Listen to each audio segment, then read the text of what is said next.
तो दोस्तों आज तारीख हो गई है 16 अक्टूबर 2023 की, साथ ही में दिन है सोमवार का। तो आइए बिना देर किए फटाफट से जानते हैं आज की ताज़ा खबरें और मुख्य समाचार। तो देखिए आज के मुख्य समाचार की पहली बड़ी खबर, नासा ने भारत से चंद्रयान 3 की टेक्नोलॉजी मांगी। आइए बताएं अधिक जानकारी। जी हाँ, चांद के साउथ पोल पर चंद्रयान 3 की सॉफ्ट लैंडिंग कराकर भारत ने इतिहास रचा है। अब भारत की इस कामयाबी का लोहा अमेरिकी अंतरिक्ष एजेंसी नासा ने भी मांगा है। इसरो के प्रमुख एस सोमनाथ ने बताया है कि नासा के वैज्ञानिकों ने भारत से इस टेक्नोलॉजी को मांगा है, यानी कि भारत किस तकनीक से कैसे कैसे कैलकुलेशन करने के बाद चांद के साउथ पोल पर उतरने में कामयाब हुआ। अब इस तकनीक को नासा ने इंडिया से मांगा है, यानी कि इसरो से, जो कि इंडिया की अपनी स्पेस एजेंसी है। जाहिर बात है इस पूरे मामले को बड़े ही गर्व और सम्मान की नजर से देखा जा रहा है, यानी कि आज हमारे भारत ने ऐसी कामयाबी हासिल कर ली है जिसे नासा भी मांग रहा है। तो ये अपने आप में ही बड़ी बात है। देखिए अगली खबर, गाजा के अस्पतालों में बचा है केवल 2 दिन का ईंधन, हजारों मरीजों की जा सकती है जान। यूएनएससी में आज इसके लिए मतदान होंगे। जी हाँ, इजराइल की तरफ से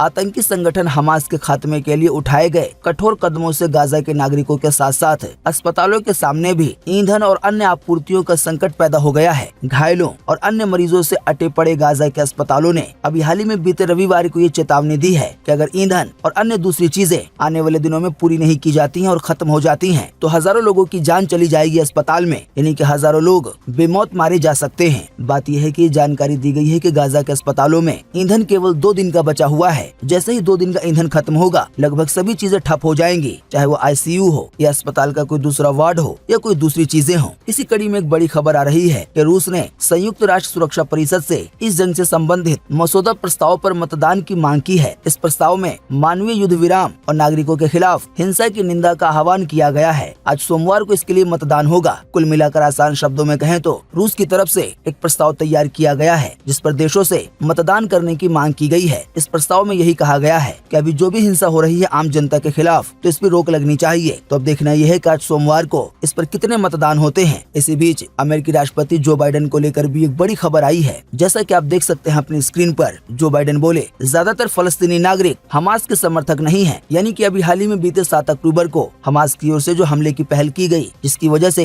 फिलहाल ये पूरी जंग चल रही है, तो उसी हमास संगठन को लेकर ये कहा गया है अमेरिका के राष्ट्रपति जो बाइडेन द्वारा कि खुद ज्यादातर फलस्तीनी हमास संगठन के समर्थन में नहीं है। इसी बीच ये खबर आई है कि लेबनान से इजराइल में 2 रॉकेट दागे गए हैं। हालांकि IDF ने कहा है, यानी कि इजराइल की सेना ने, कि हमारी सेना दोनों मोर्चों पे जंग करने के लिए तैयार है, यानी कि हम पीछे हटने वाले नहीं है। दोस्तों आप नहीं जानते हैं तो आपको बता दें, लेबनान देश का बॉर्डर इजराइल से लगता है। तो लेबनान ने अभी हाल ही में 2 रॉकेट दागे हैं, लेकिन इजराइल ने कहा है कि हम हमास से भी लड़ लेंगे और लेबनान से भी, यानी कि दोनों मोर्चों पर युद्ध करने के लिए हम तैयार हैं। इसी बीच इजिप्ट यानी कि मिस्र देश को लेकर भी बड़ी खबर आई है। जैसा कि आप देख सकते हैं अपनी स्क्रीन पर, गाजा के लोगों को पनाह नहीं देगा इजिप्ट। वहां के राष्ट्रपति बोले हमारी सिक्योरिटी सबसे ज्यादा जरूरी है, इस पर कोई समझौता नहीं करेंगे। दोस्तों बात यह है कि अभी हाल ही में बीते 7 अक्टूबर को हमास संगठन द्वारा जैसे ही इजराइल पे हमला किया गया, तो उसके कुछ ही देर के बाद इजराइल ने भी हवाई हमले किए और ये हमले अभी भी जारी है। जंग अभी भी चल रही है। फलस्तीन का जो गाजा पट्टी वाला एरिया है, जहाँ पे लगभग 20 लाख की आबादी रहती है, तो अब इनमें से अक्सर को ये कहा जा रहा है कि यहाँ पे जंग चल रही है, कभी भी कहीं पर भी बम बरस रहे हैं। तो इसी की वजह से इजराइल द्वारा कहा गया है यहाँ जो भी लोग रहते हैं वो यहाँ से पलायन करें, वरना बाद में ये ना बोलें कि हम पर बम क्यों गिराया गया। जाहिर बात है ऐसे में बहुत सारे लोग अपने घर बार को छोड़कर जा रहे हैं, यानी कि फलस्तीनी लोग। लेकिन बड़ा सवाल ये है कि लाखों की आबादी अब जाएगी कहाँ। आप नहीं जानते हैं तो आपको बता दें, जो फलस्तीन है, जो इजराइल है, तो इससे सटा एक देश है इजिप्ट, जो कि मिस्र के नाम से भी जाना जाता है। ये भी एक इस्लामिक देश है। हालांकि फिलहाल की ताजा जानकारी के मुताबिक इस देश ने साफ साफ ये कह दिया है कि हम गाजा के लोगों को पनाह नहीं देंगे, क्योंकि फिलहाल हमारी सिक्योरिटी सबसे ज्यादा जरूरी है। जाहिर बात है वहाँ पर गाजा के लोग जाएंगे या कुछ ऐसे लोग जाएंगे जिनके आतंकी होने का शक इजराइल वगैरह को हो जाएगा, तो वहाँ पर भी हमले वगैरह किए जा सकते हैं। कुल मिलाकर फिलहाल बात यह है कि इजिप्ट ने,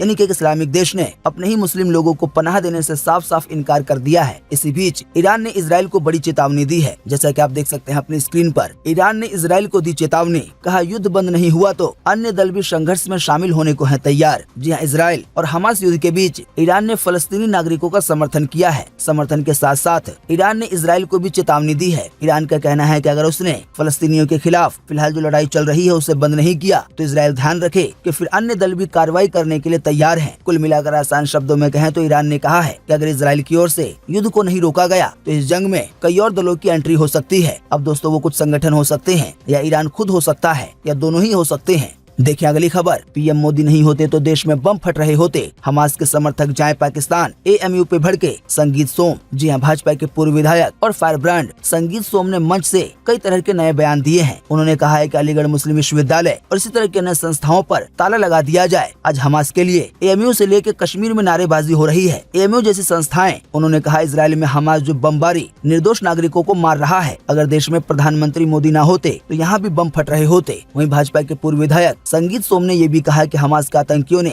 इजरायल में आतंक मचाया, बेकसूर लोगों की जान ली। वहीं एएमयू से कश्मीर तक हमास के समर्थन में नारेबाजी हो रही है। इसे क्षत्रिय समाज बर्दाश्त नहीं करेगा। एएमयू और इसी संस्थाओं को बंद किया जाए। जो भी हमास के समर्थन में बोल रहे हैं वो अपना रास्ता नाप लें और पाकिस्तान चले जाएं। आसान शब्दों में कहें तो भाजपा के पूर्व विधायक ने हमास और इजरायल पर ये बड़ा बयान दिया है। देखिए अगली खबर, चोरी हुआ उर्वशी रौटेला का 24 कैरेट गोल्ड वाला आईफोन। अहमदाबाद में इंडिया पाकिस्तान का मैच देखने के लिए गई हुई थी। इसी दौरान उनका फोन चोरी हो गया। देखिए अगली खबर, एप्पल की ऑफिशियल वेबसाइट पर फेस्टिव सेल हुई शुरू। 10,000 रूपए तक का डिस्काउंट दे रही है कंपनी। पुराने डिवाइस पर 67,800 रूपए तक की एक्सचेंज वैल्यू का ऑफर भी मिल रहा है। जी एप्पल की फेस्टिव सेल बीते रोज 15 अक्टूबर से शुरू हो गई है। इसमें company iPhone, iPad, MacBook, airport इन सभी सामानों पर 10,000 रूपए तक का डिस्काउंट दे रही है। वहीं अलग अलग डिवाइस खरीदने पर अलग अलग डिस्काउंट दिया जा रहा है। यानी कि सभी डिवाइस पर 10,000 का डिस्काउंट नहीं है। यानी कि कुछ चीजों पर 2,000 का डिस्काउंट हो सकता है, तो कुछ चीजों पर 5,000 का, तो कुछ चीजों पर 10,000 का डिस्काउंट हो सकता है। जैसे कि आईफोन 15 प्रो मैक्स पर 6,000 रूपए का डिस्काउंट मिल रहा है। आईफोन 14 प्लस पर 4,000 रूपए का डिस्काउंट मिल रहा है। ऐसे ही मैकबुक पर 10,000 रूपए तक का डिस्काउंट मिल रहा है। बाकी दोस्तों, आपको इसकी ज्यादा जानकारी एप्पल की जो ऑफिशियल वेबसाइट है वहाँ से मिलेगी। आप वहीं से इन सामानों को डिस्काउंट के तहत खरीद भी पाएंगे और अधिक जानकारी भी प्राप्त कर पाएंगे। देखिए अगली खबर, दिल्ली एनसीआर में बढ़ने वाली है ठंड, आज हल्की बारिश के आसार। जी हाँ, दिल्ली एनसीआर, हरियाणा, पंजाब, साथ ही राजस्थान समेत उत्तर भारत के कई राज्यों में आज सुबह और शाम में हल्की हल्की ठंड का एहसास होने लगेगा। इसी बीच मौसम विभाग ने दिल्ली एनसीआर में आज हल्की बारिश की संभावना जताई है। वहीं कल मंगलवार को भी बारिश की पूरी संभावना है। ऐसे में दिल्ली का मौसम आने वाले दिनों में जल्दी ठंडा हो जाएगा। जैसा कि अभी हमने आपको बताया, दिल्ली के अलावा एनसीआर में, हरियाणा में, पंजाब में, राजस्थान में और जो उत्तर भारत के इलाके हैं यानी कि उत्तर प्रदेश में, बिहार में भी सुबह और शाम में अब जल्दी आज से या कल से ठंड का एहसास होने लगेगा। बात यह है कि पहाड़ वाले राज्यों में, पहाड़ वाले हिस्सों में बर्फबारी हो रही है। कई जगहों पे तेज बारिश हो रही है, तो उसके असर से भी जल्दी ठंड बढ़ेगी। अब दोस्तों आइए आपको अगली खबर में लगे हाथों बताते हैं कि आज 16 अक्टूबर 2023 को देश भर में कैसा रहेगा मौसम का हाल, खास करके बारिश को लेकर। तो स्काईमेट वेदर के अनुसार अगले 24 घंटों के दौरान तटीय तमिलनाडु में, लक्षद्वीप में, अंडमान निकोबार द्वीप समूह में, कर्नाटक के दक्षिणी तट पर, साथ ही में केरल में भी आज हल्की से मध्यम बारिश के साथ कुछ स्थानों पर भारी बारिश हो सकती है। इसके अलावा भी पश्चिमी हिमालय की पहाड़ियों पर हल्की से मध्यम बारिश के साथ ऊंची चोटियों पर हल्की बर्फबारी की भी संभावना है। इसके अलावा पंजाब में, हरियाणा में, दिल्ली में, उत्तर प्रदेश के कुछ हिस्सों में, राजस्थान में, उत्तरी मध्य प्रदेश में, आंध्र प्रदेश के कुछ हिस्सों में, दक्षिणी तेलंगाना में, इन सभी जगहों पर आज हल्की बारिश हो सकती है। इसके अलावा पंजाब में, हरियाणा में और राजस्थान के कुछ हिस्सों में आज ओलावृष्टि हो सकती है, यानी कि थोड़ी बहुत बर्फ भी गिर सकती है। इसके अलावा भी उत्तरी बिहार में, उप हिमालय पश्चिम बंगाल में, सिक्किम में, दक्षिण कोंकण में, साथ ही में गोवा में और पूर्व उत्तर भारत के कुछ हिस्सों में हल्की बारिश की संभावना है। तो आज इन सभी जगहों पर बारिश होगी।